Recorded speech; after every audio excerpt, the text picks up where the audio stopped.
Oh, Facebook. Okay. All right, guys. We got a little restart. All right, we're in the box. This is Black Box Radio. Listen, we thought we were live, so we got to kind of switch this thing and do it again. So I'm Queen. I'm a host of Black Box Radio, and we're in a bbR pop up tonight. And tonight we have a topic. We got Black entrepreneurship up. We're talking a little bit about being an entrepreneur, and I have two entrepreneurs with me. I want to talk a little bit about Black Box Radio. We're a media platform based in Baltimore. We illustrate Black excellence. We glow up Black people, the Black experience, and we definitely disseminate as much information as we can. And as a Black outlet, we always want to talk about the things that affect Black people and our experience in the community. And Black entrepreneurship is something that we have to visit, we have to talk about, because our community needs to build. We need to give each other jobs. We need to build a community that has some, I would say, support from businesses that we own, so we can platform, especially our children, and we can do collaborate with each other, and the community can grow. And so I wanted to bring in some entrepreneurs and talk about entrepreneurship and being Black in that. And so I have one of my good friends, a business owner in the city, and I'm gonna let her introduce herself. But C. Nicole Orr is doing big things in the city. She owns A&C Pack and Ship. She's going to talk about that, and she is the only shipping outlet in the city, Black owned. So she is a entrepreneur, and she can really weigh in on this topic. So, C. Nicole, say hi to everyone, and tell us a little bit about yourself, right quick. Hey y'all. Let's see. I am a Baltimore, transplant, originally from Chicago, but I'm claiming Baltimore now. Been here 20 years. Wow. And so if you've been here 20 years, this is home. So Yeah. I'm a small developer, mostly on the west side of Baltimore City. And let's see, I created ANC Pack and Ship to bring jobs and services to the community. So it's not my bread and butter, but it creates jobs and it's the bread and butter for other people. So there it is. That's what's up. And also, we have another special guest. We have the doc with us. So he's an entrepreneur. He's going to tell us about himself. And we're so honored to have, and he's now Dr. Dennis Winkler. He was a candidate last time. He is now doctor. So congratulations for that, Doc. And please tell us. Thank you. Yeah, please tell us a little bit about you. All right, peace and power, family. My name is Dr. I guess Dennis Asar Winkler at this time, right? Trying to get used to that. But nonetheless, I don't do the best of describing. I heard the sister. I don't see your name now. I don't want to say the wrong name. Nicole. Okay, that's what I thought. Okay, so I heard Sister Nicole's. I can feel that she's similar to me. Like, I do so much that it's difficult to put it in a soundbite. But I will say, overall, I realize I am an entrepreneur. And so I've been an entrepreneur for many years, probably since I was a teenager, and it's just evolved. Hence, that's what I say. I'm an entrepreneur, but I'm in the business of helping and serving people. That's the reason why I got into entrepreneurship in the first place. Now, I'm also a psychotherapist. I've been doing that for some time. I'm also a researcher, a social scientist. I am the owner, founder of TNet Hosted Wellness Center, and that's just a little snippet. All right, we're gonna get congratulations. Thank you. So, guys, as entrepreneurs in Baltimore City, how does that title feel? Is that a comfortable coat? Just being an entrepreneur, but a Black entrepreneur is a whole nother level of entrepreneurship, I think. And so, what do you guys think of the state of the hustle in the city, overall for Black people? It's alarming, I think, and I think it's alarming. I would say to some capacity when you look at our peers You know, I tuned into, you know, Instagram the other day, and you see a fellow peer, although I'm not a restaurant, you see her things, her items in front of her location set on fire. You know what I'm saying? Wow. You open up the Baltimore Sun and you have 7 to 8 businesses in here talking about the harassment that they're getting from their neighborhood. You look at some of the programs that Baltimore City has put into place for other minorities, not Black people. I'm gonna say minorities because they're two different things. And it's alarming, you know, down to where they're pushing rent to a lot of the businesses. We'll pay your rent for 6 months. We'll pay this for a year. But then they're helping others that don't look like you and I to purchase and next door to you. So I can go on and on and on because I'm really heavily into the political things. And I realize I have made a lot of enemies by doing that. And that's okay. You know, I don't care about that. But I think we're in trouble. I think that Black business, if you're not necessarily affiliated with the masses, you're not looking for some crumbs that, you know, local politicians will throw to you, you're in trouble. And that's the real deal, you know, from what I see from my view. You know, I don't, you know, the doctor may be experiencing something else. But I would say, you know, I'm very alarmed, you know, at the stuff that I'm seeing, you know, not necessarily specifically for myself, but from my peers, you know, and I don't think that should be happening in a 68% Black city. You know, we have all these dilapidated commercial properties and they're pushing us to rent, you know, nothing about ownership. And that bothers me coming from that background where we know that real estate is assets, and we have to start creating generational wealth. And we're being priced out the market.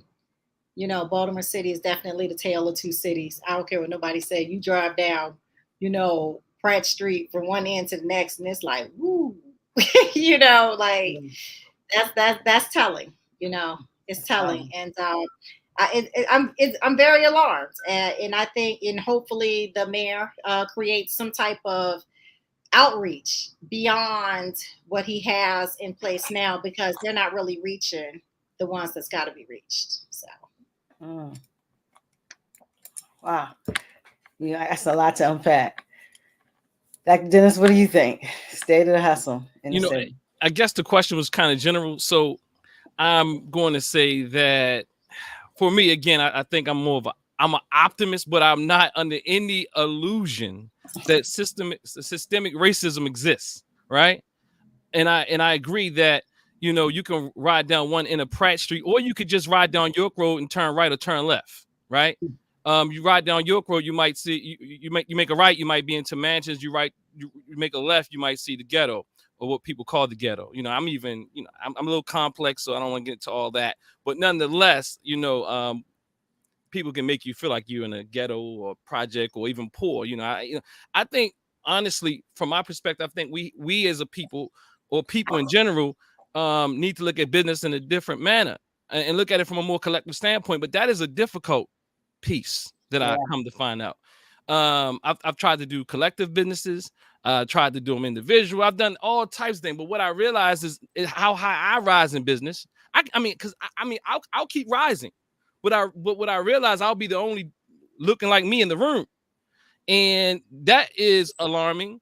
Hence, my issue as a Black entrepreneur is when I go down and now try to bring my brothers and sisters with me, like Harriet Tubman, they're too scared to do it. Yes. So now that is my issue. I don't really, you know, honestly, I have the mentality, and I'm not saying it's right, because I can learn some things. I know I don't know everything, and I know that I need to grow in that area, grants and all that. I don't do that, right? But what I'm saying is, but I'm like this guy, like, let's pull him up by the bootstraps. But I also understand there's some that the government owes us some things. You understand? And but I am dealing with us, and the problems that we can't work together. And I'm saying I try all types of things. And I'm not saying we can't work together, because I said this right here is us working together. But I'm saying on deeper levels, because of our psychological trauma, which prevents us from working together, because we have all types of jealousy. We have all types of, I want to be the leader. We have this thing where you're a business person, and I'm pretty sure Sister Nicole experienced this, is that when I've been put 20 years in this thing, and you want to come in and see how you can give me nothing and then say somehow everything's going to be turned over equally, or, you got to do something. You got to bring at least some physical ability to work. Now, look, I'm not saying you got to bring money, but you got to bring something. You got to bring some time. And what I'm realizing is we got to do better psychologically so we can work together and build these things. And that's just where I'm coming from, because I tried to help people, and I thought money was a solution at my early 20s. And I realized that money can't deal with this mental illness, because I tried to give people money. And I just thought that money would change their lives. I've hired hundreds of people and tried to pay them the top rates and as contractors and all these things. But if we don't get this mental right, they will make a muck of anything. We will make a muck of everything. And I'm saying I saw it. And I know this. Wow. That's heavy. So even before Black entrepreneurship can be a thing, we got to deal with the trauma. Is that what I'm hearing? Absolutely. Because even as an entrepreneur, Sister Nicole knows this. When the people you hire, you have this double conscience that Du Bois speaks about, that you like, are these employees even treat me a certain way because I'm Black? Would they do that to a white employee? It's all types of things that goes on, because it's like, even then when the white person comes to work for you, then they try to make you their peer. And I'm a very collegial guy. But no, they don't even want to make me their peer. They want to make me less than them.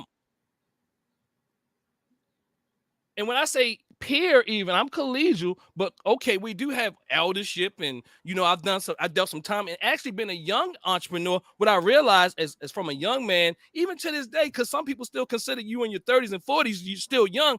And then when you bring people and they look like you around a similar age, and then they figure out, well, you're doing it, I can do it. So it becomes a very difficult thing for us to work together.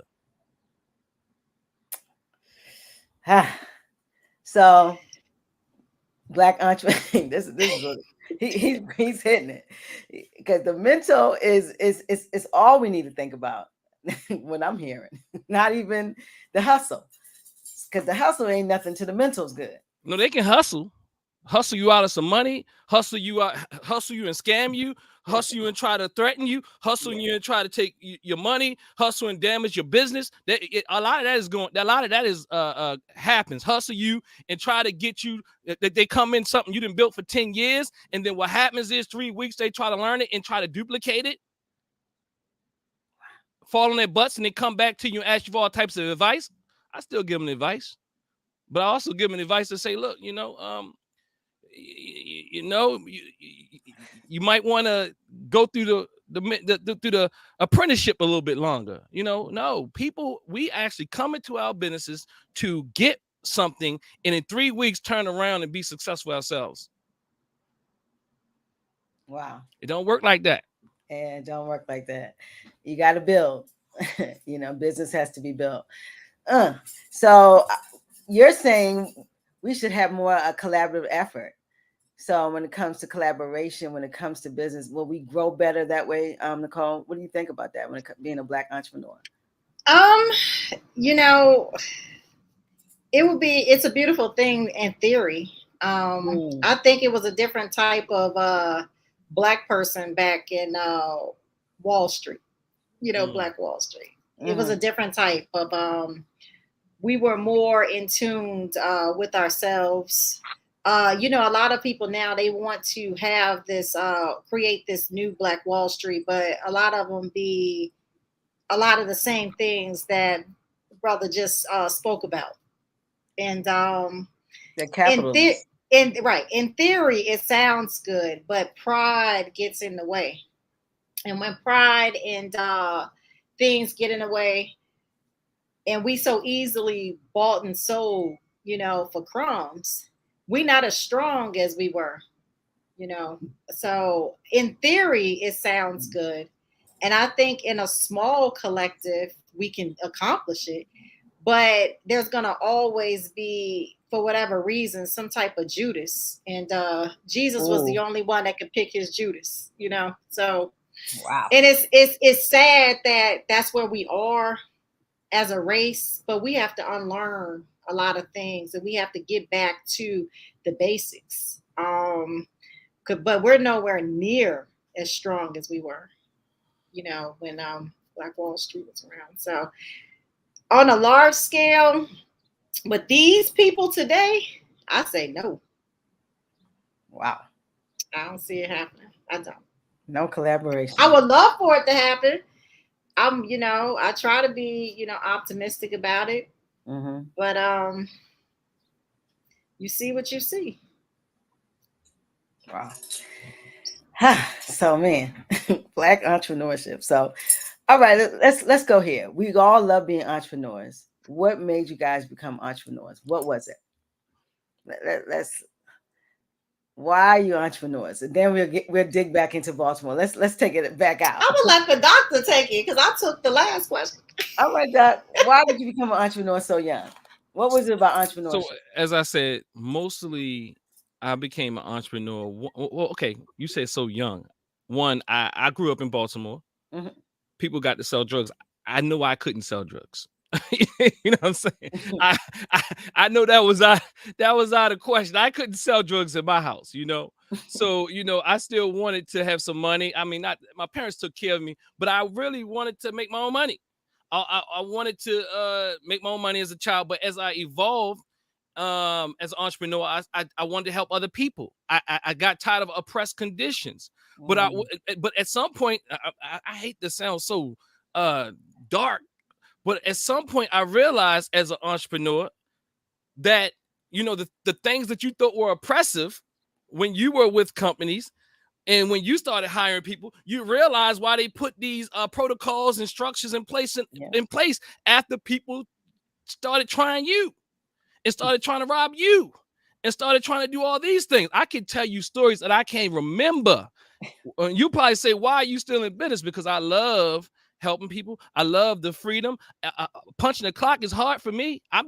Somebody told me one time when the economy crashed, hey, bro, why don't you go and punch like they was all in my business, one thing, right? But why don't you go and punch a clock? And I said, why don't you go and start a business? You want to start a business? I didn't say that to them, but in my mind, they think being an entrepreneur is easy to be an entrepreneur and then somehow go and punch a clock.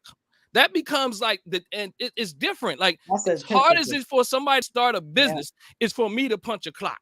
You got what I'm trying to say? So, I mean, some of that could be delusion. That could be my own stuff. But what I'm saying is I am an entrepreneur and have always been an entrepreneur to help people. And they say if you can help people solve problems as an entrepreneur, you'll be in business and you'll always be fruitful. And I will say this. I've been a successful entrepreneur.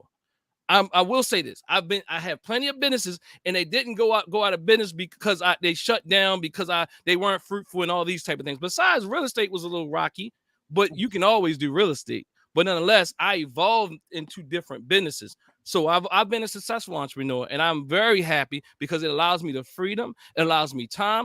Sometimes you can make a whole bunch of money and sometimes you can't make a whole bunch of money. But nonetheless, I like the ability to control my day with the help of my clients, customers, and patrons.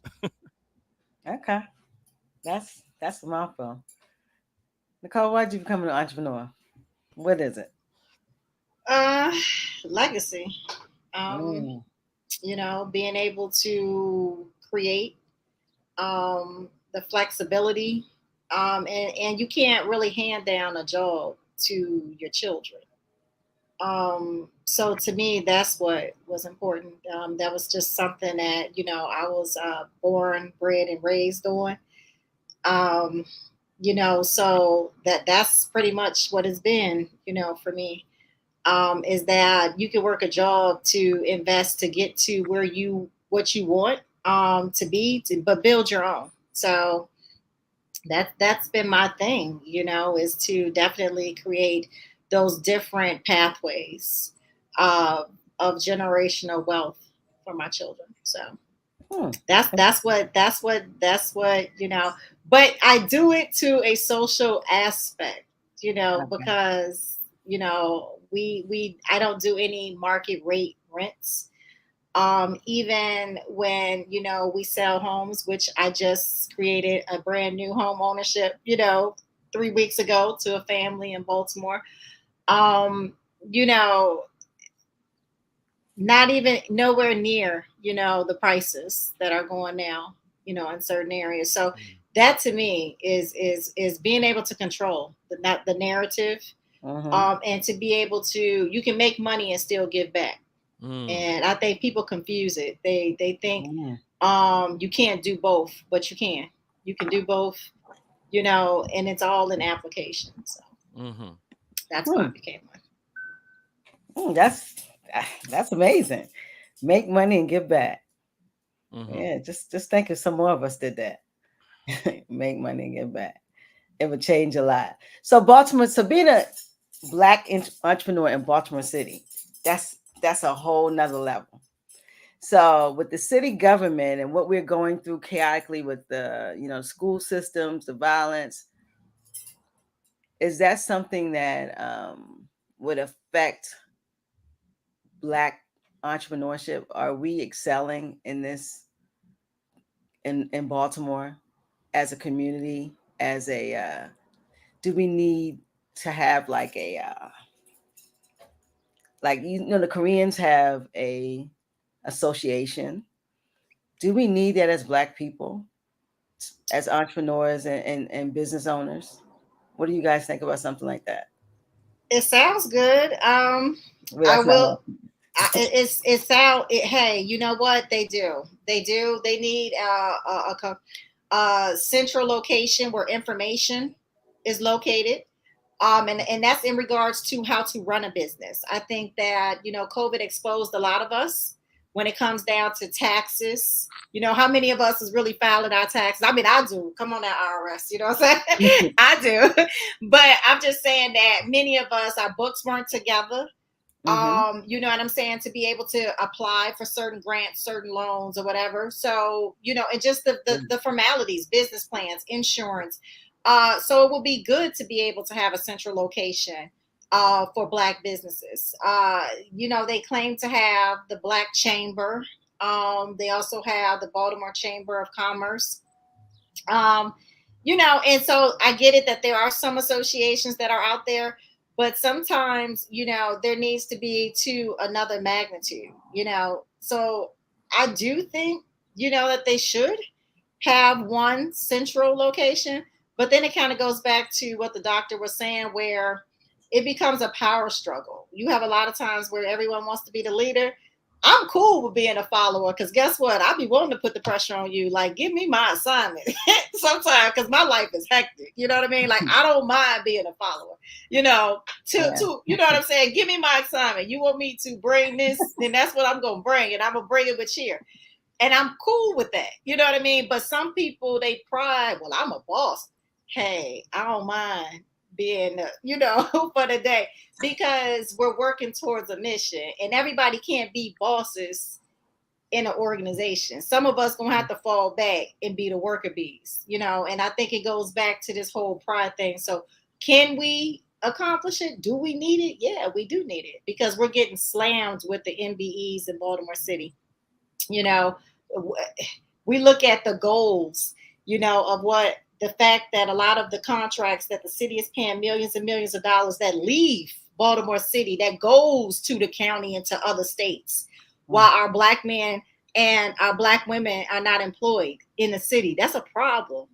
And when you speak to it, of course, you create some enemies, and that's fine. But my thing is that we need those lobbyists. We need real lobbyists, not these leaders that's eating with everybody. Oh no, not them. I'm talking about the ones that's coming up out of these grassroots organizations that not necessarily liked, but they powerful, and they're making small wins, because we have to start somewhere, because we losing right now. Look at Port Covington. I mean, I can run some numbers.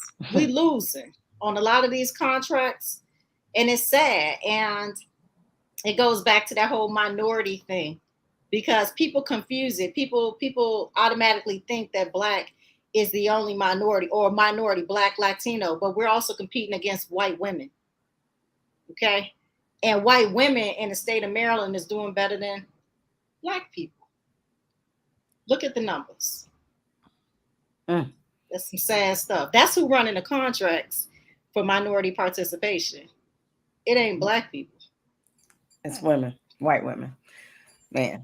So, Dr. Dennis, as a cultural center and what you do you look for contracts with the state? Are you doing those type of contractual with state agencies, or are you more of a private entity? I'm looking for Black people that want to that's what I like. Want to work with me. You know what I mean? So I mean, I'm not that great at those things. You know, like grants and winning contracts, and I've had some contracts as in not in the state level, but more in the private sector, as far as communication, satellite installations, all these type of things, right? But I also realized one thing: I don't like contracts per se. I'm gonna tell you why, because you almost become so dependent on. I'm talking about from my experience, and then and they can get rid of you like that. So I'm more, people to people type of person, because I've had contracts making all types of money, but I still felt like a slave to that, and I had to get rid of that feeling. I'm like, the money it was like bang, bang, bang, lang, lang, lang, lang. At my young 20-something year old, I'm like, yo, I never knew this was possible. You know what I'm saying?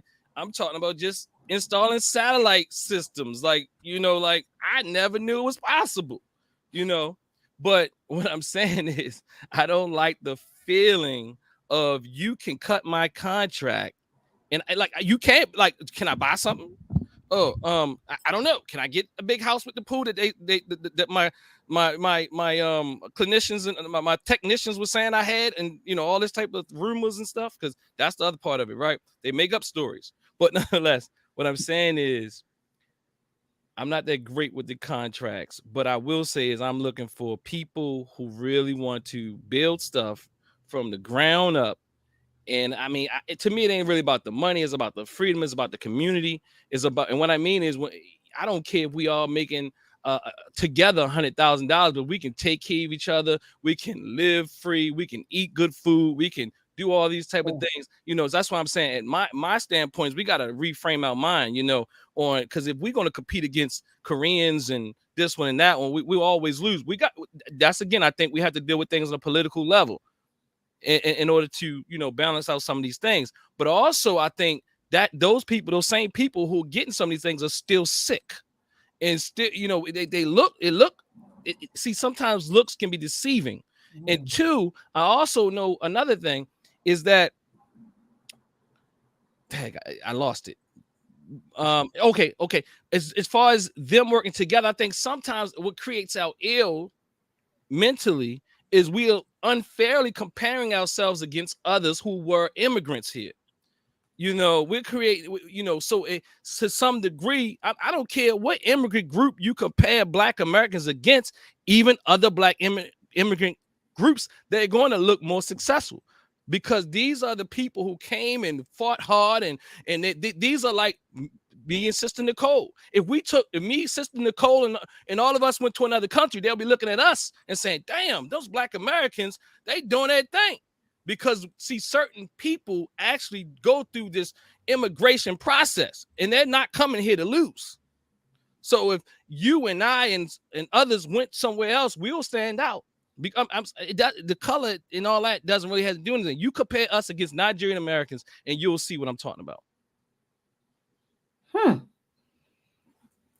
Wow, that's the way to look at it. They make the most money, by the way. They make the most money. Nigerian Americans. That's the way to look at it. So we are fairly comparing ourselves, and the contract is something that you can't do. No contracts. Okay. I'm not saying I can do it. I'm just saying I struggle with them. I mean, if I Mm. can find one where I don't become a slave, let's get it. I don't know about that, brother. Well, I mean, I can't do it then. Mm. You see what I'm saying? That's why I say, look, let's open out. And Nguzu Saba said, open our own shops and work together and do these things. So if Sister Nicole has the businesses they making her, she got businesses, we can work with her. And, I'm not saying cut anybody else out, but what I am saying is create things that we control. Because when you don't control it, then it's a real people's looks and behaviors and things start to be controlled. Dr. Amos Wilson speaks to this thing. Is not what they take away from you that really controls us. We think that, they're going to take that away from us. He says more about what they give you that controls us. Mm. Wow. I can see that. Yeah, I can definitely see that. Because we always say, they're going to come and martial law, and they're going to do this, and they're going to take our houses, they're going to take that. But no. You get real passive when you're living good. Mm. You preaching, brother. You coming. Wow. Oh man, that's something to think about. Black entrepreneurship. We tearing it up right now. Okay. So I look at this. The struggle is the struggle. Okay. To me, so it's an honorable position to be in this warfare called being an entrepreneur, because to me it's a social fight. So I don't expect anything less. Got it. So every day, even as a professor, even as a clinician, even as a researcher, even in my own dissertation, everything I do is for us. And I look at it as warfare. I'm not saying guns pop, pop, pop. That's somebody else's fight. But what I'm saying is I'm fighting on all these levels. So I don't expect anything. When I go to a predominantly white institution, and my dissertation is measuring the relationship between race-based trauma, Black identity, and spirituality. You understand? So everything I do, I take me and I take my Black-centered thinking. I'm not ridiculous and where I can't talk to people. You know what I mean? But they will feel me. They will feel me, and they will know. They're going to know my cause, my mission, my reason. So I don't get nothing from people, but I don't expect it. But I do expect it from us. So, talking about this trauma that we're talking about, I find it hard when, as being a Black entrepreneur, is what we expect from each other as entrepreneurs and from our community, and our community actually sewing into our businesses. Do you think that as Black people, we have a lack of respect for our businesses, or are we doing what we should do with our businesses? Is that an issue? Black to Black commerce? That's the truth. We got to talk about it. I think, for myself personally, I think because I will say Black people in general, definitely for my packaging business, have been great. I will say that. Even the real estate aspect, I've met so many different walks of life of people, and they've been great. Customer base, building relationships like with other businesses. I think because I'm so much of a loner, and people haven't really been able to, like, I gravitate to certain people with solid minds, with different goals, and I keep my circle so small that I think more people, I don't really do that branching out like I should, so that's something that I said I was going to try to work on. But every time I do it, I see weird stuff. Like, how that lady say, I see weird people. It's crazy. Yeah. So then I have to go and readjust, because then I'll be like, I got to go back and get my little circle and stay in my little circle and just stare at the rest of the people. Yeah. But for overall, I will say they've been good to us. Excellent. If it wasn't for the Black people where I'm located, which is in a heavily gentrified neighborhood, and I mean, when I say Black people, I'm talking about those, from the Caribbean, the diaspora, everyone, Baltimore City, Washington, D.C., Delaware, those born here, those born there, everywhere. They've been good to us, and I can't complain, about them. So tell the folks where your shop is in the neighborhood. So I'm located at 1400 West Lombard. I'm in Union Square neighborhood. That neighborhood, I guess, for people that live in Baltimore, knows that it's historically has had many issues with racism. From crossing West Baltimore Street, like you hear the stories. You know what I mean? Like I'm a kind of like moved into this. So it's a neighborhood that's in transition on the back end of West Baltimore Street. So, I am the vice president of CPBO, which basically we encompass all of the retailers on West Baltimore Street, and as well as the local corridors, and we fight, and I brings it.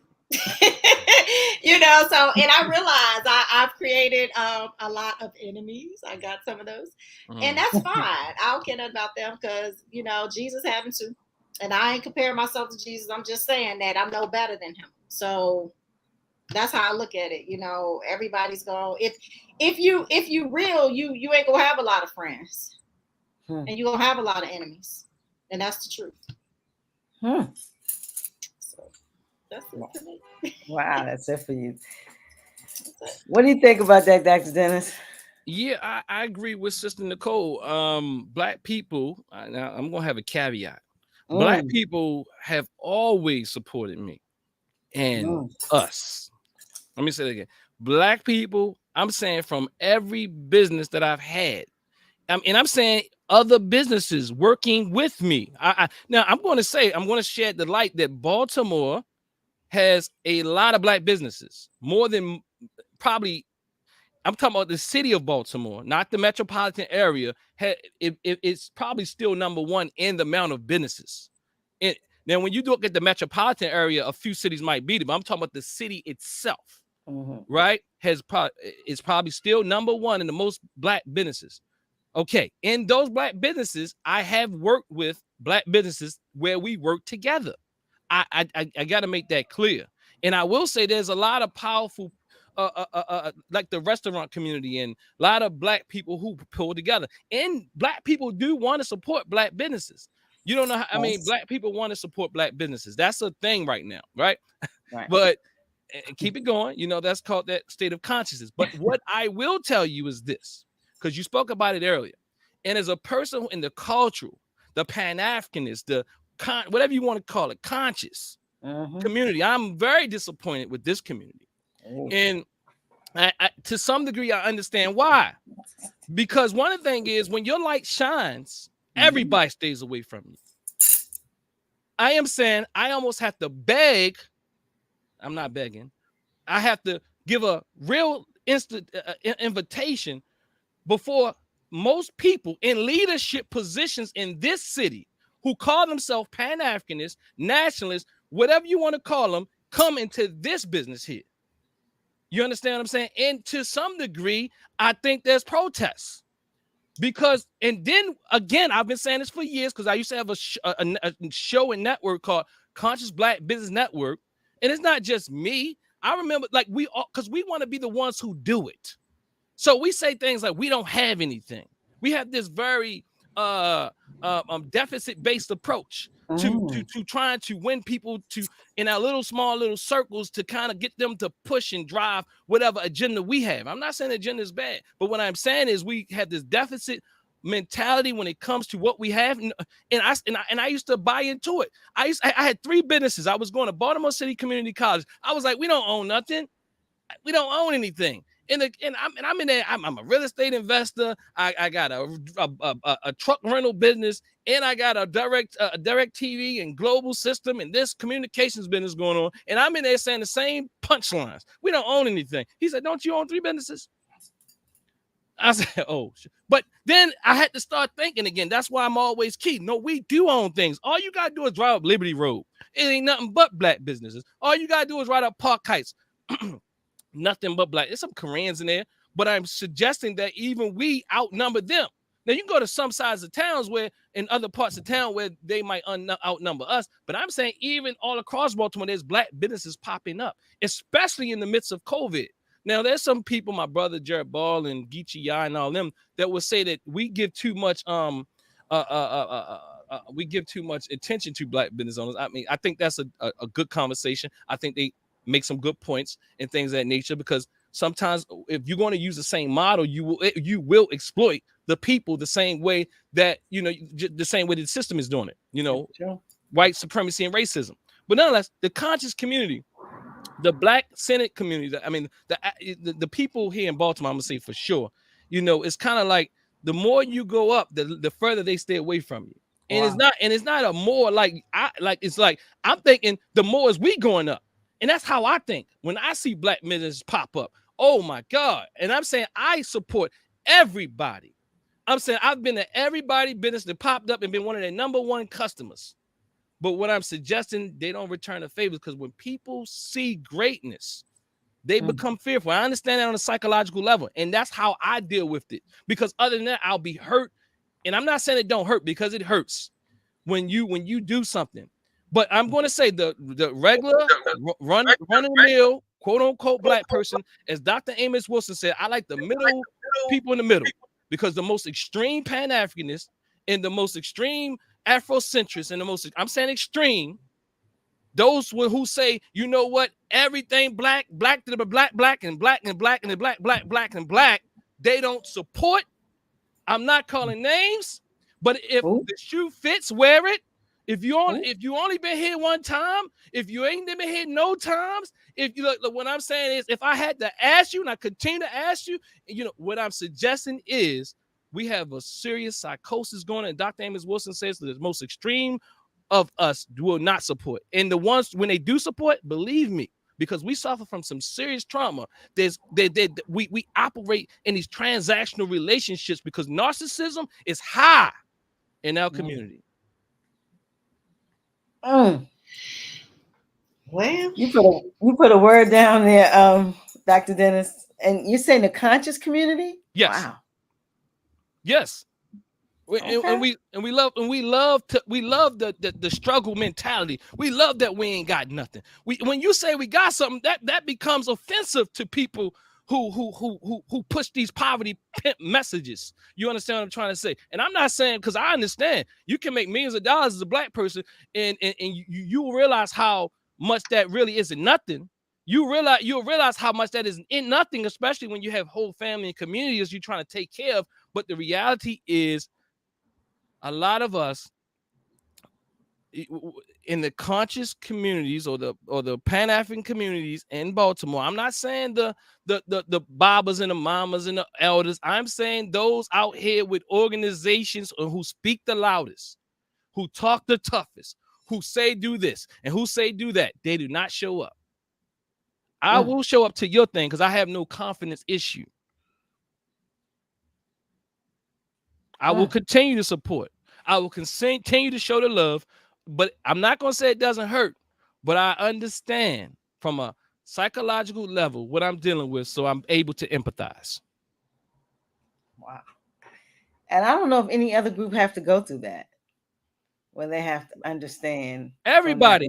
That's another thing. Everybody. Because we look at things in white and black. We got to start breaking this thing down to ethnic groups, because that's the damn illusion. When you talk, we got to stop saying white and black. We got to start saying the Greeks. We got to start saying the Italians. We got to start saying the Jews. We got to start saying all these different groups, and then you'll start seeing those who were impoverished have gone through similar things and still go through similar things. Because what happens is when we don't feel that because what happens, that deficit thought is that we are the only ones to go through it. That makes us feel hopeless. But the reality is, when you really do research, you'll realize that other people have gone through it and still go through. All you got to let's look at it. We think that we're always the worst. I'm not saying we're worse, not the worst. What I'm saying is, just think about it. Sometimes we so caught up in this black and white dichotomy, we forget there's something called Native Americans. And just imagine what they go through, have gone through. I know they got casinos and all that, but you think that's snowflakes and flowers? No, because they unleashed the opioids on them, killing them. Opioids and alcohol.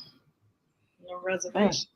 We go through it. They go through it. I'm talking about those that we consider white go through it. See, we keep looking at this thing from this little snapshot of America. Oh, look, check this out. Just go to the Midwest. Go down to Essex. Go down to South Baltimore. Go to, when I'm saying is go to where Trailer Park Land resides. And then see how those people operate when they're trying to figure things out, when they running when they trying to deal with the trauma that they haven't dealt with because they were indentured servants, or crackers. What I mean by cracker, just above, the person he was cracking the whip with. So and realize the trauma that he or she has not dealt with, and actually holding the whip and the horse was a pride, but you really still had no resources, and you still are the ones who are their generations, people that follow them are the ones who are getting caught up in this opiate crisis. It's generational trauma for them as well. We got to look at the whole thing, because if we don't look at the whole thing, we always feel inferior, and there's nothing inferior about us. In fact, we Black people in America are the most likely to go from one level of upward. We're more upward mobile than them. What I mean by that, if we start as poor, we're more likely to go to the next bracket than those Europeans who are born in poverty. Wow. You making speeches, brother Dennis. Wow. Okay. And that's showing the power in us that we can do that, because we have desire and determination. Yeah, that shows a lot of power. So should entrepreneurship, have we kind of switched the way that we look at it? Are we, what do you think, Nicole? Like, Dr. Dennis made me think about some things when it comes to being an entrepreneur. Well, I don't, when I look at, like today, the conversation was the Koreans not having to pay property taxes to the state of Maryland and Baltimore City. And that's kind of alarming to me. It was something that I heard, so when there's things that's given from the local government to races, and you're not necessarily spreading it amongst all races, that to me is a little concerning. So my thing is just leveling the playing field. And I think that the government, they could do that when it comes to their policies. Now, how true that is, again, that's something that I'm going to investigate, because it was just, it's kind of brought to my attention. It's like the first time I heard it, I was just like, wow, you know what I mean? Like, how many people could actually benefit as commercial property owners from not having to pay property taxes? You know what I mean? But again, it kind of goes back to, do I think we own stuff? Yeah, I mean, but can we increase that? A lot of the policies that they're pushing on us, whether it be from the downtown partnership, or just in general from, the local government, is rent. Do we have the mental capacity to be able to go out and buy on our own? Sure we do. But when there's allocations of federal funds, and it's being pushed to rental programs, that's bothersome. Again, that's just kind of goes back to the policy. So my viewpoint, I mean, I don't really think about the, because we got some issues, that we got to definitely deal with. I take into consideration the other groups, but I don't walk their walk necessarily. I realize that they've had trauma, but a lot of times they've also had their trauma, and they've also put their trauma on the backs of Black people. And I would say, we watched a lot of the slumlords, and I go to a lot of group meetings with a lot of those slumlords that come up off of, and I'm going to, I'm just gonna say that Northern Parkway area. And you know, and come on down, you know, you Pimlico racetrack, you know. And I'm just saying, like, I'm only gonna be concerned with the embetterment. Not that I, you know, it doesn't make you a racist because you want to see, you know, Black people get to the level of home ownership, our ability, you know, that's kind of where I mentally am. And you know, so for me, I'm still gonna do what I do because we need help. You know, we're not in. I get what he's saying, but we need like mental help and a lot of understanding. You know, so I'm still going to, you know, continue on. You know, because I can't walk in their shoes. Like I don't know what it is to be Jewish. Do I empathize with the Holocaust? Yeah, you know, but at the same time, right now, you know, we got the Holocaust going on with our Black men being slaughtered, you know, from the music that they're hearing, from being, you know, our schools, you know, turning out children that can't read, you know what I'm saying? And they're being bred that they're not anything but, you know, want to be in these gangs that don't have any love. So we got a lot of trauma that we got to deal with. So, I mean, I don't know what it is to be Korean. You know, do I empathize with them? I do. You know, I empathize with anyone that is oppressed, you know, but do I think that it is fair for them not to have to pay property taxes? I say, hell no. So, so let me pick up on it. Let me. Okay, so one, let me just clarify something. Dr. Clark says it best. He says people will say you said what you didn't say, but stubbornly refuse to hear what you really said, and nothing about what I said. That my sister had anything to do with empathy. I mean, I can't empathize, but nothing had to do with empathy. My suggestion was that we not feel inferior and feel like we're the only people. And if we can't see that other people are oppressed, then we feel like something is wrong with us and we cannot do any more. Now, oh no, I got that. Yeah, I got that part. Now, as far as even the tax thing, I know I don't know, it could be true, but I know people put out a lot of misinformation. Fact check it before I even would say it. But then three, what I will say is this.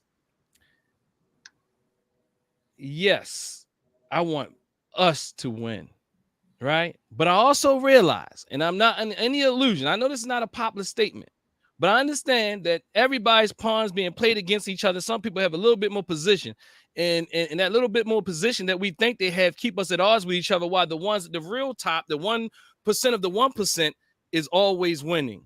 So I think if we're really going to win, it has to be we get up out of Dodge, or we learn to work together.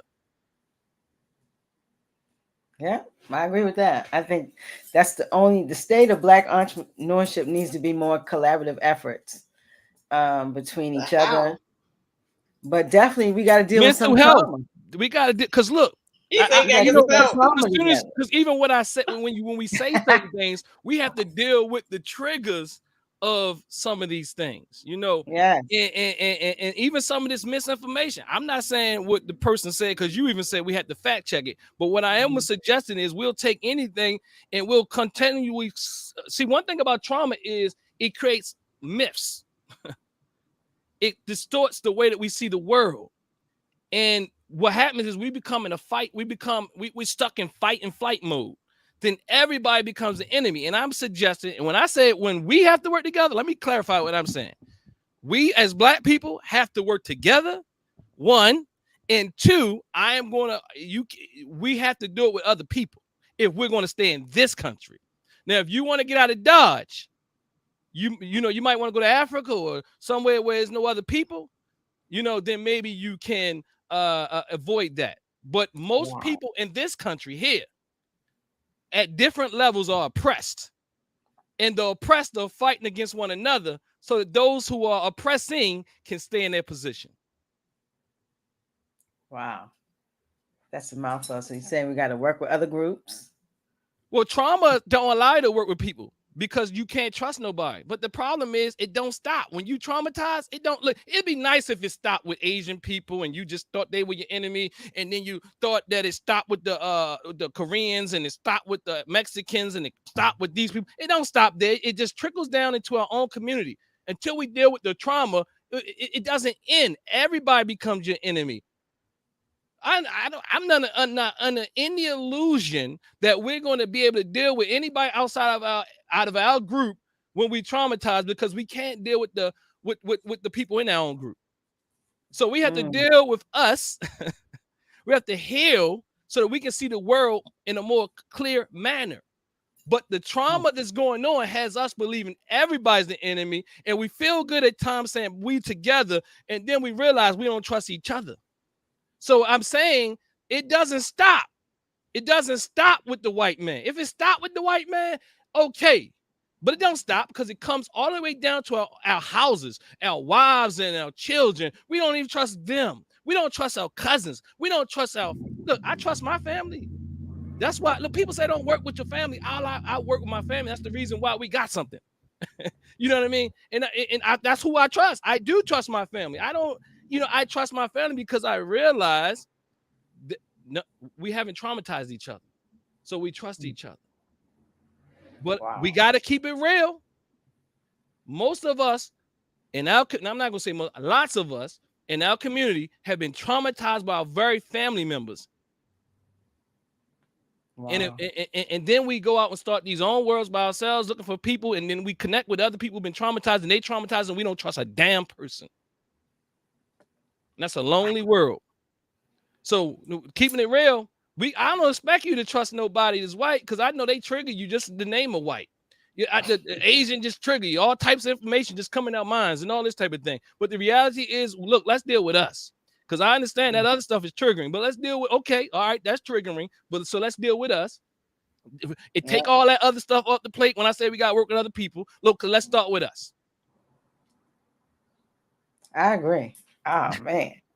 I think that is that's the end game right there. Let's deal with us. So being a Black entrepreneur in Baltimore City, or just a Black entrepreneur, we got to kind of deal with our trauma.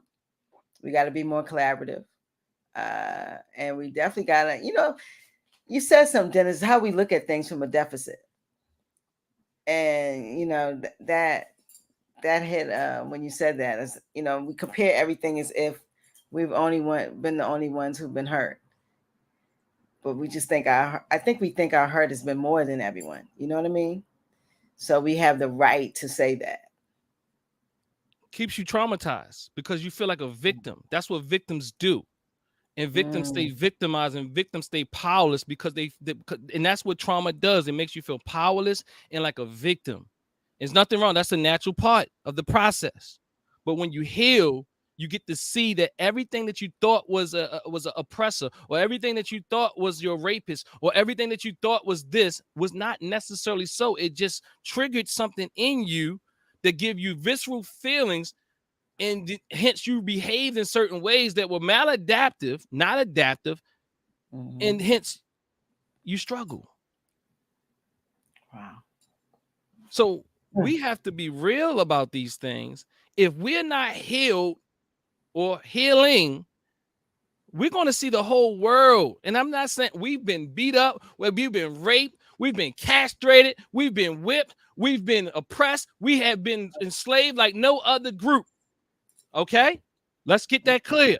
I got all types of books downstairs about it. I didn't read it. I didn't did the literature, but I'm still not going to claim the most oppressed, because I think we're victorious. I think we are the most resilient. I'm not going to say the most. I'm just saying we're resilient. And I'm going to say this. I mean, I had this argument with people. Oh, we're the most oppressed. Oh, yeah. Why am I have an argument about being the most oppressed? Why am I going to sit here and do this? You trying to tell me that when people got bombs dropped on their whole nation that they weren't somehow oppressed? I don't care how many years it was. Let the daggone chemicals come into your country at one time and see how you experience that. And then also you talking about Native Americans who've been nearly wiped out, and then we want to be more oppressed than them. I mean, I'm just saying, I'm not in that Olympic. I'm not trying to be in the oppression Olympics. I'm saying we all been beat up, battered, and black people have had some horrible, disproportionate, listen to what I'm saying, very disproportionate levels of trauma. And I wrote about it. I got a whole dissertation on it. But what I'm suggesting is in order to heal, we have to be able to see things for what they truly are. We have to deal with those visceral feelings when we say words, when we see white people, we start going like this and all this type of thing. If we don't deal with that, we are going to respond and always end up. It's kind of like, look, if the white man came and he had all the medicine, if he was John Brown or some Jim Brown or what have you, then you see him and the traumatized person who was traumatized by a white man before would not take Jim Brown's help because he represents every white man. Wow. So what I'm saying is, this might sound simple. People are going to try to make it more complex, but it's just that simple. But I'm telling you what's not simple is trauma is not simple. So you start seeing things that ain't really true. And again, I'm going to say it again because as Dr. Clark said it, you're going to say that I said things I didn't say. We have been oppressed. We have been traumatized. And we are in the state that we're in because of it. But it's hard to see reality when we haven't done the work. If we admit that we've been traumatized and we haven't done the work, because even the brother like, oh, that nigga, because as soon as you disagree with him, oh, he went to the white people institution. You see what I'm saying? That's trauma. You just start looking for stuff. Oh, look, you can't trust him. He's bringing this and that, and I'm saying I understand it. And that's what we use to ostracize those who can help us. And also there's something called pimps of poverty, or I don't care what community. We always beating up on the church, on the mosque, the temple, and all these other people. But the reality is, as my research even supports, that none of that really matters as it pertains to the race-based trauma. But two, we just beat up on other people so that we can win a crowd and we can push our agenda. We want what the church has. They want what the church want what this have, and they want what they have. And it's just a fight that just never ends. Because everybody's the enemy. And that's what trauma has you in a black and white dichotomous thinking cycle. You always when you've been traumatized, you're more likely to be re-traumatized, as I said on your last show. You're more likely to be re-traumatized because you become more attracted to that which will traumatize you. Hence, you like these rah-rah messages. You like everybody's against us. You like all of that because it feels good and it feels like it is empowering, but it's a fleeting form of power that gets you nowhere. Because when you go home, you realize you're still poor. When you go home, you realize that your children are still hurt. When you go home, like that's just a feel good. And those people that you are supporting and giving them money for their books, their CDs, their pamphlets, whatever else, they are winning at least as much as they trying to win because they feel good because they got you. They need you. What I'm saying is we need to stop falling for charlatans, pimps, and narcissists. Well, on that note, Dr. Dennis, you dropped the gauntlet. While we are out, and we are going to give a jewel. Black entrepreneurship in Baltimore City, the state of the hustle. I think we have to do some retooling. I think this conversation has brought on new tools for the toolbox and other considerations, some things that I particularly didn't consider. How about you, Nicole? What do you think about that? Yeah, to be able to look. But again, I'm not consider some stuff. I know we traumatized. Without a doubt. But my thing is that we have a long way to recovery, and definitely starting with us and dealing with us. That's just kind of my little circle. You know what I mean? Because that's it. Like dealing with us. each one teach one. We have to get back to that, because a lot of times we find out information and we don't necessarily hand it down to another one, because we don't want them to be smarter than us, or better than us, or have more than us, and I'm just gonna hoard this to myself. But that's me. You create a community when you're able to give that information to others. So, I learned. I'm going to, again, I'm gonna keep it within us. And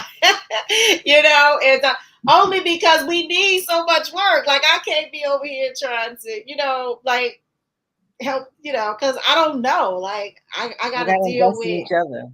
Our issues, because we got a lot, and I think that a lot of the COVID has exposed a lot. And right now, we're heading into this recession, it's going to expose a lot more, you know what I'm saying? So I don't think that we're 100% out, and we have to be able to come together, because we're going to need each other.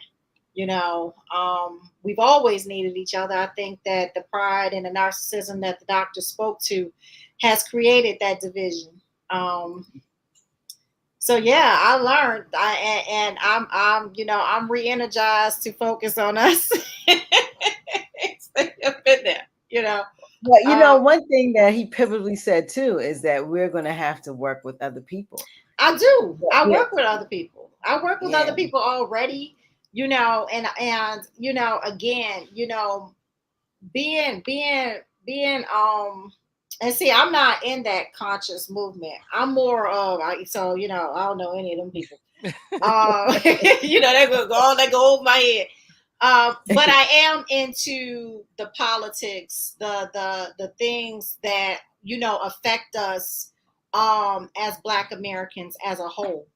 And, I work with everyone. I have love for everyone. But I'm saying that, a lot of the groups that the doctor spoke to have also been righted in a way. They've been given, whether it's money, property, and I'm not saying any of that compensates for what their ancestry and what they've gone through. But we as Black people have never. Look how long it took for our historical Black colleges to even receive the funding that they deserved. Like what, almost 15 years? So I'm just saying that we have a lot of work to do, but within us, we have to stop selling each other out. That's half of it. That's trauma too, because we have a lot of our leaders that sell us out for $1. We have to get back to the basics, because we're so traumatized that we tap dance for a few coins. Just so our family can eat. What about these other families behind us and that you're supposed to represent? So, I mean, hey, I agree. We are, we so traumatized. It's like a sickness. Like, it should be in that book. What is the DSM of mental conditions? Like, this is some real stuff, because OSM, yeah. Woo, we all, I don't know where to start, with us. Overwhelmed, huh? Because we are. And but we have a lot of greatness too. I want to end the call with the greatness. Have a lot of greatness. Yeah. We have a lot of greatness, but again, we have to focus on, a small fraction, and then get that small fraction and then move out. Because see, what happens is that, and we have to retrain our thoughts. You see what I'm saying? Because a lot of us are so sick to the point, I could, and not me, because I speak to everybody, you know what I'm saying? I'll see a beautiful Black woman, and I'll be like, dang, your hair look nice. Or dang, you look nice. You say that to some people, they be all frowned up, all mugged up. Why? That's trauma. You know what I'm saying? Like, we don't expect each other to compliment one another if we don't know each other. We don't go and make it our business to speak to one another when we're passing each other. These are things that we can change. Yeah. Small little things, and I try to, like the other day, I went to McDonald's with my kids, Lord. And the young lady, she, and I said, and I had to catch myself. I said, dang, did I speak to you because she's a young Black girl doing her job. She's not, although she's served, she's handing me my bag, I still needed to check myself, because although I'm trying to get them situated, this is still my sister that's in this window. So these are things that I had to retrain myself as well to realize that we have to be more embracing to each other. We have to realize that we're not going to necessarily agree with everything that each other, and that's okay, because we don't come from a lot. We Black, but we're not monolithic. You know what I'm saying? Mm-hmm. So we have different experiences. We have to be able to say, okay, we agree, we disagree, keep it moving. Let's go to our common goal. So I 100% agree. We traumatized, but we can get better. But we have to unlearn a lot of things. We definitely, and relearn how to love one another. That's it. Listen, this has been a great conversation. I think we Dr. Dennis dropped some tools on us. He did. Put that psychotherapy on us, and this he hit the conscious community, gave them a bam. Lord, I'm going to look them up, because I gotta be like, the Pan-Africanist, y'all got it. We talked a little bit about the policy, city government, the environment in Baltimore City, because that's where we are. But more than anything, we could talk all about exterior, but what we did talk about was interior, and what we have to do interiorly, and what we have to do personally. Trauma. It affects everything that we're doing. And we have a lot of issues because of trauma. And it's something that we got to look at as a community and stop dressing it up and drinking it out and medicating it out and sexing it out. We're doing all these things running, but we got to deal with our trauma. And as an entrepreneur, I felt like I was in class tonight. Hi, did you feel like that, Nicole? Yeah. Did you feel like we had a class? I mean, but it was good, you know what I'm saying? Because, it's actually refreshing, because what happens is that you take it in, and, like, I'm going to go and I'm going to be meditating on it. I'm going to be like, yeah, well, I can go and, but at the same time, it's like, we have so many obstacles, and because if you young, you Black, you successful, you got a dynamic of force that you fighting up against as well, because the trauma, and because it's hard to be successful, doctor, and be young and Black. You don't agree, or no? I think it's hard to just exist. I mean, I think we can learn. I think it's difficult. Yes, I know this for sure. But I just think that's such is life. And when we learn that that's what life is about, giving us these lessons, then we'll be more open and accepting of those lessons. So it becomes more of a just a part of, it becomes more of a. But when we got each other back, I'm just telling you, like, when we got each other back, like, I can take risks. I'm not worried about where I'm going to sleep. I don't care if I make the worst decision tomorrow. I know my mother got me. I know my sister got me. I know my brother. I mean, my brother Marcus got me. My cousin brother. I know I ain't gonna have no problem, and I don't need to have all the extraness. So what I'm saying is, I live below my means. I work for community. I know. I'm hoping, even though it's a struggle, that I'm going to say that they got me. You understand what I'm saying? So I really, and I'm going to say this again. I got a Black wife. I got a Black son. I got another Black son. I got a Black father. I got a Black business that caters to Black people. You got what I'm saying? I just got to make these things clear. And I don't even know too many white people. I went to school with them. But what I'm saying is, I'm not under any illusion that I too can spread and broaden my thing. You know what I'm trying to say? Because I too, have the suspicions and all that. Don't. I want y'all to know that I'm also a part of this equation of whiteness. You know what I'm saying? But I've also been reared up in an African-centered household that said, look, boy, you are great. You are this, you are that. So when I go up in there, it's warfare. When I go up, I'm not trying to kill nobody, but look, when I go in there, guess what? They super duperly amazed, Because the one thing about the conscious community is that you will get a little information. You will know some things, and there's some beautiful people there too. But what I'm saying, I don't spend all my time. I don't spend too much time worrying about white people because and them coming against us or no other group coming against us, because I know, as they say, if you get inside right, there's no force outside that can conquer you. And because we're so weak inside, we have to start cleaning up house in the inside so we can deal with the force on the outside and then start saving them in the process. So again, it will be a process, because if we do the things that they do, we will. If we just follow their books, I'm saying I'm against it. I'm not for the whole Eurocentric approach, the whole capitalistic approach. Look, I have a business because I know where I'm at. But what I'm saying is, even the business is a family community business. You know what I'm saying? I'm not, I'm not just benefiting and all that type of thing. I create business for my family. I create business for my community. I don't have to have all the extraness, so I'm not that concerned about things. But again, the trauma is real, and and sometimes that force outside seems great. Is Dr. Amos Wilson. I got dropped because I've been read some books too, and I know what our scholar says. So sometimes we overlook things. As Dr. Amos Wilson says, is that we have this complex about the white boogeyman, and we make him more powerful than what he truly is. And guess what? I don't know all the things about people getting stuff and all that and all this and all of that, but and I'm certain it's true. Some of it. I'm certain some of it is not true.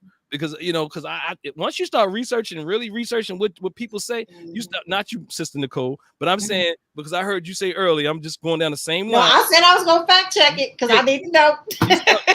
Now, but I will say these powerful corporations that we can talk about that we know, like Johns Hopkins and the stadiums and all these, I know these are facts. You see what I'm saying? And these are still, again, the 1% of the 1% of the 1%. And these are the people that that really are reaping, and we all of us, we got a little crumb. Oh, you Dr. Dennis Winkle, so feel good about that. You got a business. Oh, feel good about that. No. We all still struggling out here. You might be able to push a different car, get a different house, or what have you, do all that, but you're still struggling. I don't care if I'm telling you, I don't care if you made $800,000 last year. I know you still feel broke, especially if you're spending it like you made $800,000 and you kind of compete with your white counterpart. But what I'm saying is, nonetheless, we have to work with us again. I'm gonna say that again. Work with us. That's my whole. I work with us. You come up in here. I'm like, look, I got proof, right? But then, what we got to get over the white boogeyman. We got to get over the Asian boogeyman. They might get some things, but guess what? This guy named Kendall, I think his name is Kendi. He got the anti. I know that's a compliment. Look, he's not popular in all the conscious circles, not all of them. But Dr. Malefi Kitisante wrote a book, and he quotes him a lot. And he got this anti-racist theory. And what he speaks about is, see, what happens is, when one person have a come up, there's always somebody losing. So this is what happened historically with all the groups, where the Mexicans had to come up and then the black people had to come down. The black people had to come up and then this group had to come down. So it's like we're still all fighting for the same slice of the pie.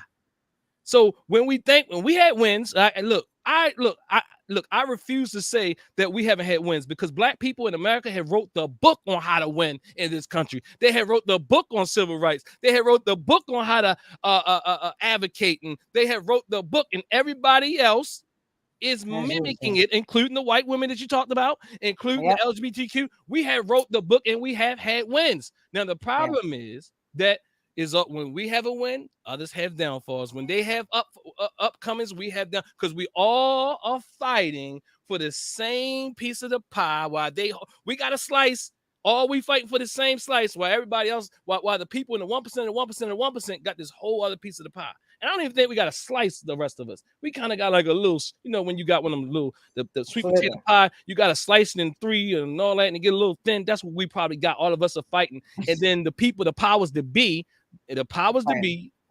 they own all the rest of it. And those people are the real issue, while they got us all fighting for this little slice or crumb of the pie. And I'm not saying that those other people Those other white people and those other Asian people don't also think that you're the enemy and they won't kill you. Don't get that twisted, because they also fighting for that piece of the pie because they are also ignorant. Don't get my words twisted. But there has to be an enlightening or enlightenment to know, let us, and there are some white people to realize that they're fighting for the pie. But then just like there's black people who don't realize they fighting, that that everybody fighting, but then there's some people realize that we're fighting for the same slice of the pie, and that's the very few far in between people. But we have to make that more. We have to make that more prominent. Okay. Listen. On that note, class is ended. Black entrepreneurship. This is the bbR pop-up. We have had a serious conversation. Some jewels have been dropped. Some tools have been created. A workbook has started. It's a lot that went down here. Dr. Dennis, I appreciate you absolutely for your analysis, your love for Black people, the way that you think. It's like you have the antithesis in your mind of what we're thinking. It's like the whole, I don't know. It's just amazing. That's therapy. Yeah, it is. He said to get a therapy. Don't send us no bill now. You better not. I feel like I'll be hurt. If you ever been on the couch or the walk or wherever you've been, you know that goddamn I went in there and I had all these enemies, my mama, my cousin, and everybody. They over like, well, can you have empathy? Can you have understanding? You like, hell no. This one, that. Did they start letting you know that some of the stuff you made up, some of the stuff is real, some, all that. All that. So I see we've gotten a little of that. So that's why I said we started a workbook. We got some tools. We were able to redirect and look at some things. So I really appreciate this. Black entrepreneurship is a thing. It can be a better thing if we do some things. So that's what we talked about tonight. Is we kind of changed everything and came from a whole new standpoint, the mental standpoint. Trauma has to be fulfilled, or it has to be fixed, and then true Black entrepreneurship will be fulfilled. Let's say that. So I appreciate you, C. Nicole Orr. Thanks for coming through. We really appreciate your and the doctor. You guys have been amazing. Yeah, we should do this again. Listen, we box up and out. Can I get some deuces from my folks? Deuces.